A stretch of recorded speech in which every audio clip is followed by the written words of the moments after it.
Hello everyone. Today we are dehydrating limes. This is Rebecca from StockingMyPantry.com, and I bought a 2-pound bag of limes at the 99-cent store for $2, and I've actually tested out. I just got, for Christmas, I got, among other things, I got a mandolin, which I didn't have before. So I'm kind of testing out to see what things work well with it and which things do not. And so I've already sliced a couple of them. You can see that first I used a really fine, really thin blade. And I decided that that was too thin. So then I've done another one, which is at most a fourth of an inch. I think it's probably thinner than that. Anyway, before I started slicing the limes, I did put the limes into a sink full of hot soapy water and wash them real well and then rinse them off. So now I'm going to slice them up and put them on the dehydrator trays. I don't know if you can hear, but it's pouring down rain here today. So it may actually take a little longer than ideal. Actually, it works better with my hands, but that's at the point now where I want to switch over and use this.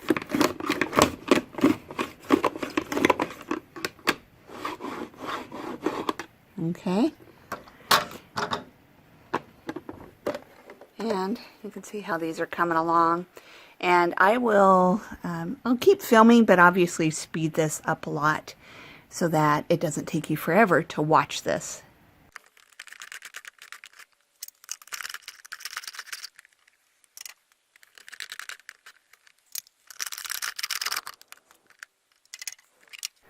I'm going to go ahead and put what I have done so far on the trays. And you can see, other than these ones that are super thin, I'm making sure that they don't touch. And I'm just going to load the trays as I complete the limes. These smell so good.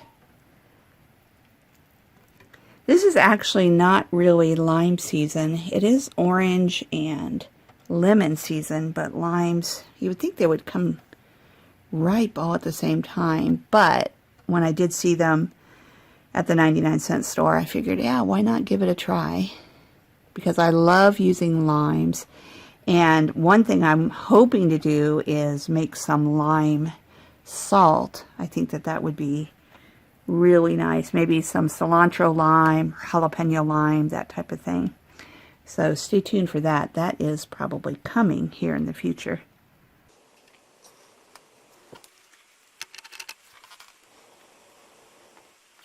So some of these still did come out real thin, but I'm just going with whatever I got. And especially because some of these I might grind up into powder, so I really don't mind if they're really, really thin, because they'll make a good powder. So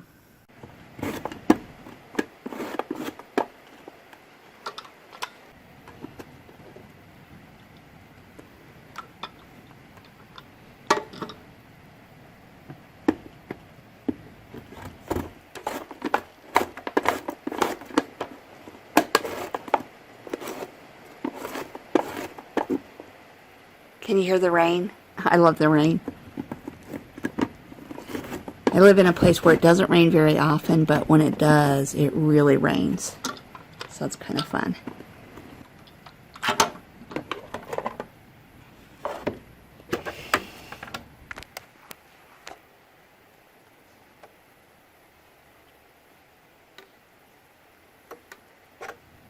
You can tell I'm still learning to use a mandolin. And instead of these perfect slices, I'm getting these kind of random ones. And I think it's because the angle that I'm using, but that's okay. The way that you learn how to do things is by doing it, right? I'm definitely able to slice these way thinner than I would with a knife, so I'm happy about that, even if they're not perfect.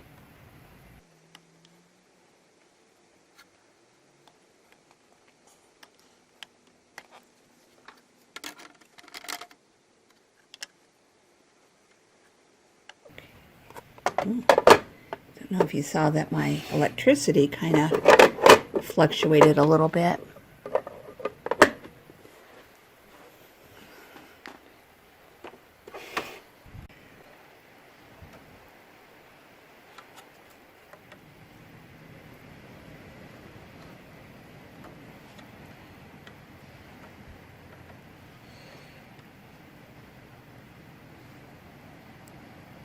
Got my trays all loaded up. I'm going to rearrange them just a little bit, and then I will dehydrate these at 125 degrees.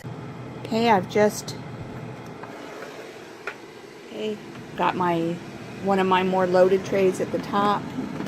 Just put the dehydrator on. I've set it to 125 degrees. It's running, as you can hear. And I will bring you back in about 3 hours just to show you what it looks like after 3 hours. And I don't expect it to be anywhere close to done at that point, but I just want to show you the progress. So I'll see you in just a bit. Hello everyone, it's been about 3 hours now, and you can see that they are definitely getting dehydrated.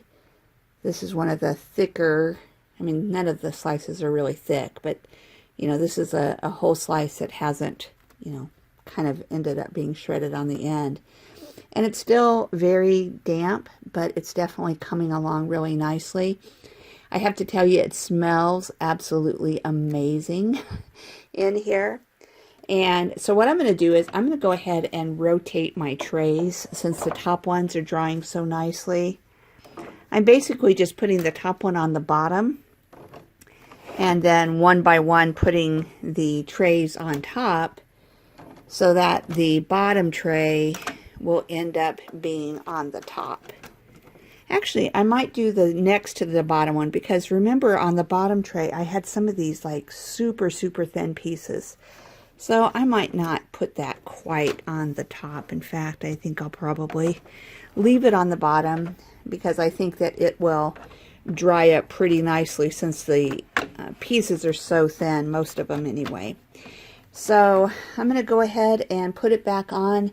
I don't know that it will be completely dehydrated before I go to bed tonight. If not, I'll probably turn it to a lower temperature and let it dry overnight, because you really can't overdo it. I think the main thing is you don't want to use too high of a temperature, or else they will turn a really dark brown color, and I'd prefer to keep it more of a green color. I'll bring you back and show you how they look later today sometime. See you in a bit. Hello everyone. It has now been about 12 hours since I started, and these are drying up beautifully. I almost want to call them done, but when I touch, I can feel these little teeny pockets of moisture, and I don't want things to end up molding. So I am going to continue running them. It is evening now, and so I'll probably just turn the temperature down lower and then run them overnight. It wouldn't hurt to keep it at the same temperature, but there's not really any reason to run it at a high temperature the rest of the night, because it is really close to finishing up. I did move the trays around a couple of times, and you know, so drying is pretty even at this point.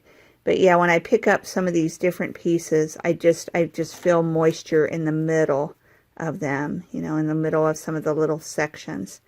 So anyway, I will bring you back in the morning and show you how things look at that time. I know that they'll be done for sure by then. Hello everyone, it's now the next morning.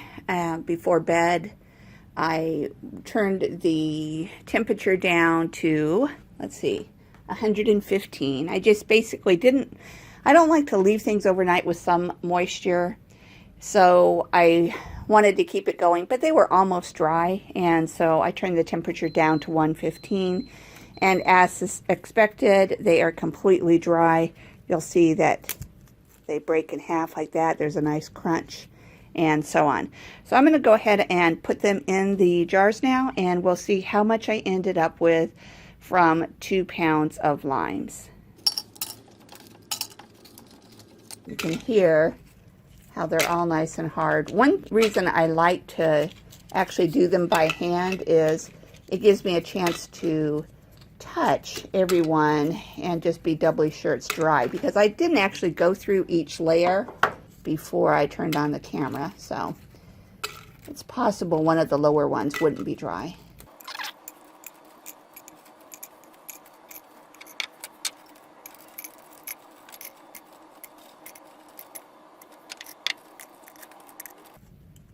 This is actually filling more than I thought it would. I'm sure they'll kind of settle down a little bit, but go ahead and get another jar here, because I can tell I'm probably going to need it.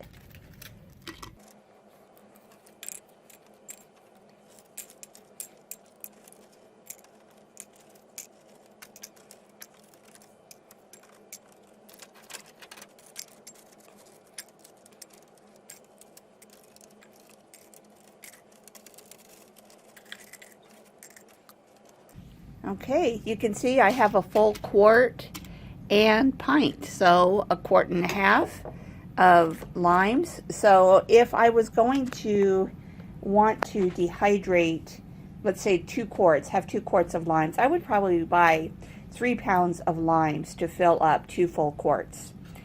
So I actually did kind of nibble on these a little bit as they were drying, and they obviously have a very, very concentrated lime flavor, which I think is delicious. I think these would be great, you know, just to snack on. They are a little bit sour, but like I said, I kind of like that. You could also grind it up and make like a lime salt, grind it up and put it into a soup or a chili, to give it that lime flavor, or any type of Asian food. I think that that would be delicious. I also like the idea of powdering it and using it as a garnish over, let's say, something where lime would give a good flavor, but it would look kind of pretty if I just sprinkled it on the top of something that I was making. So I'm definitely happy with these, with how they turned out. I can tell looking at the video that these look more brown than they are. They're really not brown, so they have a nice color to them.